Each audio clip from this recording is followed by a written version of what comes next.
जय श्री हरि।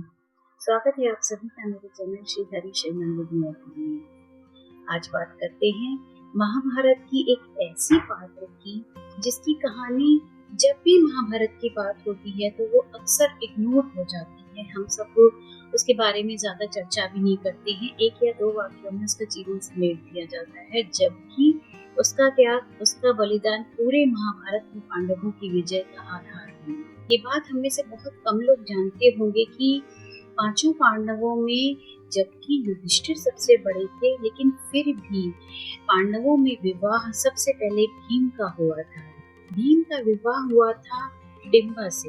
हिडिंबा कुल से एक राक्षसी लेकिन गुण से एक देवी थी।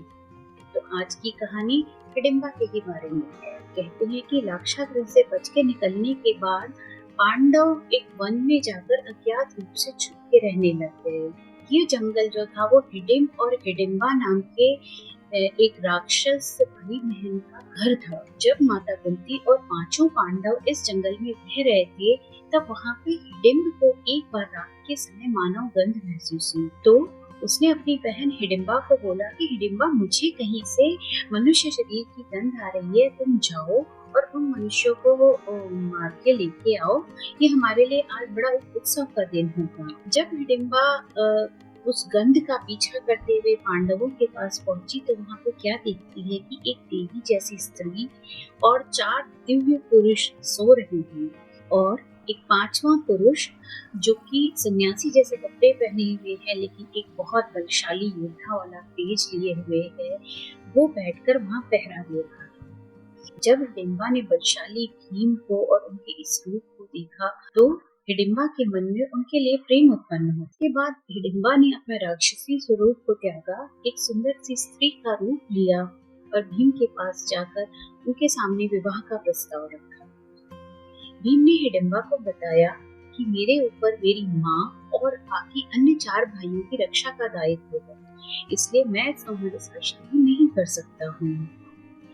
जब भीम और हिडिंबा के बीच में ये सारी बातें चल रही थी तो वहीं पे हिडिंब राक्षस भी आ गया।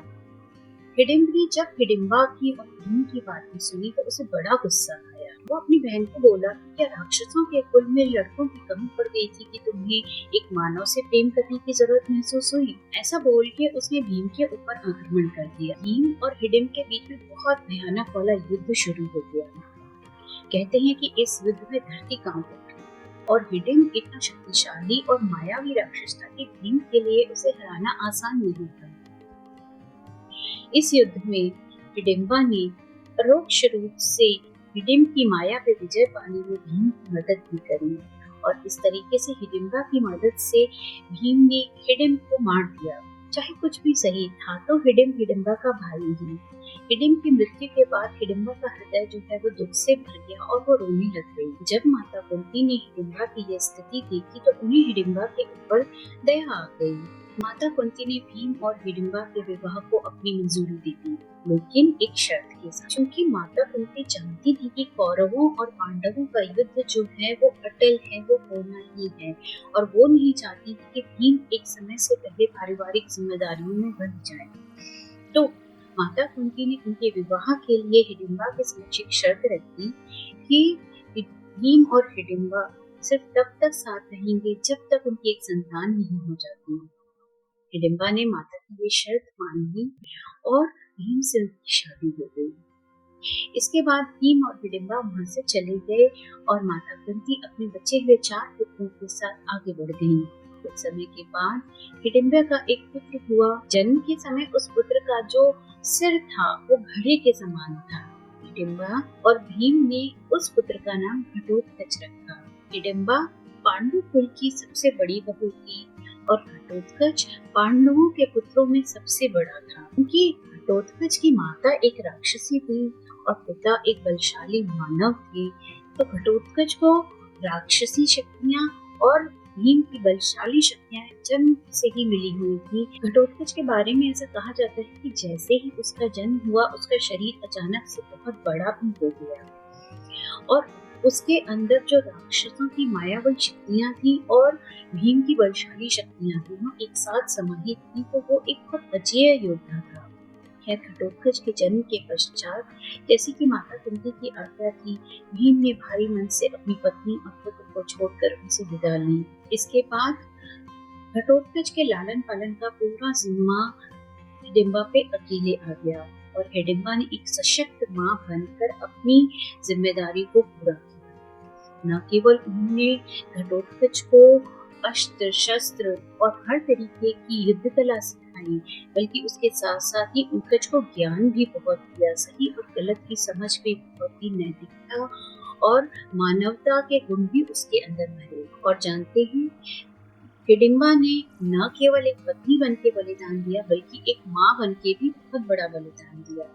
हम सब जानते हैं कि महाभारत के युद्ध में पांडवों की विजय अर्जुन के बिना संभव नहीं थी और कौरवों के पक्ष में सिर्फ कर्ण एकमात्र ऐसे योद्धा थे जो कि अर्जुन वध में सक्षम थे। कहते हैं कि जब कर्ण ने अपने कवच और कुंडल इंद्र को दान कर दिए थे, तो इंद्र ने उनसे प्रसन्न होकर एक अमोघ शक्ति उन्हें दी थी और उस अमोघ शक्ति को कर्ण ने रिजर्व में रखा हुआ था अर्जुन को मारने के लिए।